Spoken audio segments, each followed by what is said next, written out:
Greetings nerdy list aficionados and welcome back to Top 10 Nerd. Today we're taking a look at an occurrence that happens a decent amount in the comic book world. Superheroes getting coerced by a force outside of themselves. Be it by tech, mental manipulation, torture, plot contrivance, we're gonna look at them all. We have choices. Oh, so many choices. I'm Sasha and these are the top 10 scary times superheroes were brainwashed. Let's get started. And come on, we earned the scary being in the title this time. Brainwashing wouldn't be fun at all, especially after you snapped out of it. Number 10, Tim Drake from Batman Beyond: Return of the Joker. Here we're hopping over to the DCAU, that being the DC Animated Universe, which began in 1992 with Batman the Animated Series, and ballooned to include multiple series, only concluding chronologically with Justice League Unlimited, and canonically with Batman Beyond. Batman Beyond is where we're currently headed. This series was a continuation of the Batman mythos, where the mantle was passed on, or more accurately at the start, taken over by Terry McGinnis, a kid with a bit of a rough past who, with the help of mentorship from Bruce Wayne, would become the new Batman, become quite the hero in his own right. During one of his adventures, he had a run-in with the Joker, that's right, the joke from back in the day, and learned the horrifying tale of Batman's final encounter with him, a tale wherein, kidnapped by Harley Quinn, Tim Drake, Robin, was tortured until he became a little mini version of the Joker, meant to be their child, the Joker and Harley's. This experience traumatized him and forever altered the dynamic of the Bat family. It's dark stuff, and yet all they felt was too far was how the Joker dies.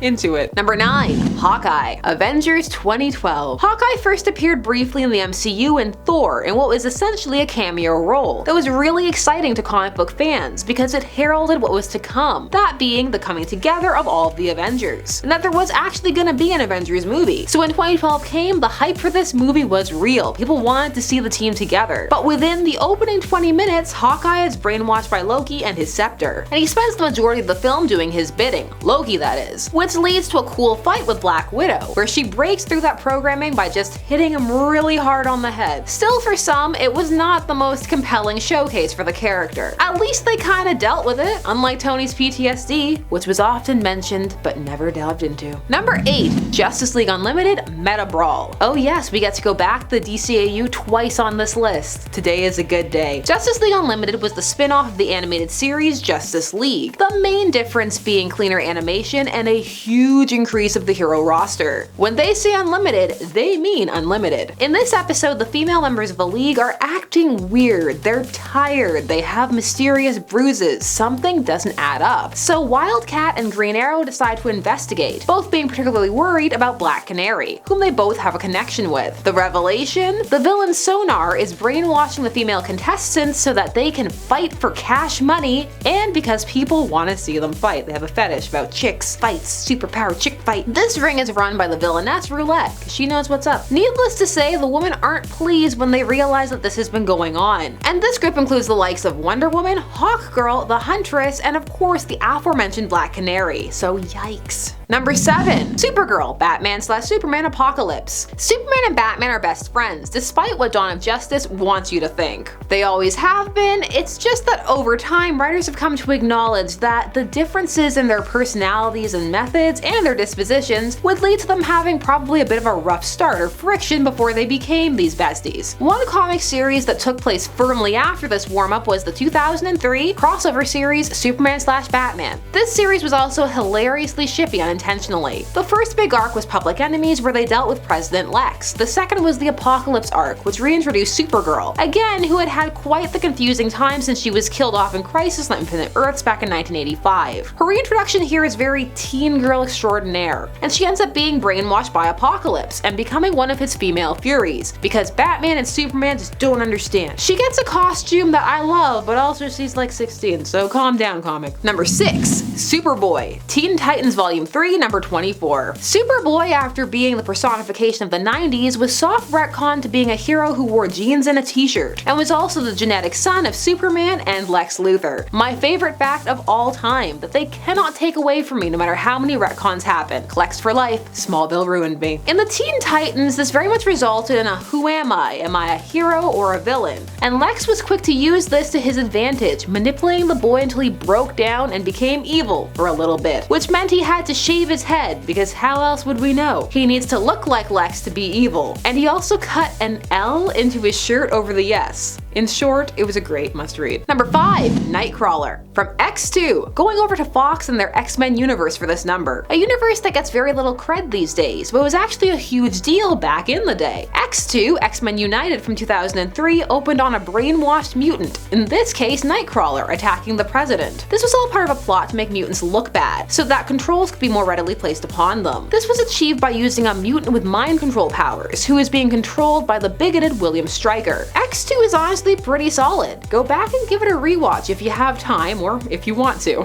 I mean, you may have better things to do with your quarantine. There is a topical statement that will in no way date this video at all. Number 4. Wolverine, Enemy of the State. This is a story by Mark Millar. This story was noteworthy enough to also get some what-ifs out of it. In one of them, Wolverine gets killed by Kitty Pryde, who sticks her hand through his head, destroying his brain. She loses her hand in the process, but you know, you win some, you lose some. In this story, Wolverine is captured by Hydra and brainwashed a la Spider-Woman, and sent back onto the streets as a killing machine. This was a 12-chapter arc and was basically a gore fest of Wolverine slashing ex-friends and enemies alike. You can't go wrong with Wolverine, usually. So this comic sold well, and has for some become a classic Wolverine tale. Poor Wolverine, he gets brainwashed a lot when you think about it. When can he just be James? Number 3. Sue Storm, Malice. This was a time. So after the death of her daughter, Sue Storm was going through, well, a rough patch. They would eventually find a workaround for Valeria's death plot, and she would have her time travel a whole bunch of stuff. But for now, she's dead, and Sue's upset about it, understandably. However, this is treated as odd by the men around her, especially her husband Reed. She starts to change. She gets angrier. She gets a sexy new costume with a 4-shaped chest boob window as you do. This was all said to be a result of the Psycho Man's manipulation, pulling out her dark side, transforming her into the villainess Malice. Or you know, she was just sad because something really traumatic happened and no one else seemed to care. Nah, mental manipulation. That's the answer. Fresh off your stillbirth, it's not even a big deal. Just ask Reed. Honestly, the rationale does work though. Like, Psycho Man got in there because she was fragile and because she didn't have that much emotional support. Number 2. Bucky, the Winter Soldier. The reappearance of Bucky Barnes was a big deal. For a long time, he was considered as the one permanent comic book death, but then the Winter Soldier story arc occurred in 2005, and Bucky was back as a brainwashed Hydra agent. This of course was traumatizing for Cap, but was played up to much greater effect in the MCU, where their friendship was front and center. In fact, it served as a driving force for Cap in a couple of the films, till the end of the line, until the last film. That's where they don't even get to have an on-screen goodbye. Because arcs are meaningless when you can just tell fans they're being silly for caring. Bucky would be forever changed by his brainwashing. Not the same Bucky as before, but someone new. He has managed to build a rich life for himself, however. And in at number 1, Iron Man: The Crossing. Oh, this story was infamous, and you would think Marvel would have learned a crucial lesson from it. Namely, that the whole "this person was evil the whole time, the entire time" tends not to work or be well received. In this arc, it turned out that Tony had been working for Kang the Conqueror for years. You know, Hail Hydra style. In order to deal with this, the Avengers have to go back in time to a pre-brainwashed Tony. And to do that, they have to enlist the help of 19-year-old Tony Stark, one who's cool and full of rude dude. And the teen self has to take on the adult self. And for a while there, we had a teenage Tony Stark as Iron Man. In this story, Kang had chosen Tony to brainwash, get this, after his attempts to brainwash Hank Pym failed. That would have been way more believable. You could even have had it play into the plot about why he was so unstable. Missed opportunity. So those were 10 instances where superheroes were brainwashed. There are of course many more, so let me know if you want a part 2, what your favorite one was, and if you actually really love any of these plots. Let me know that down below. Thanks so much for watching Top 10 Nerd. Please don't forget to like, share, comment, and subscribe and hit the bell notification so that you never miss a vid. And we'll see you again soon.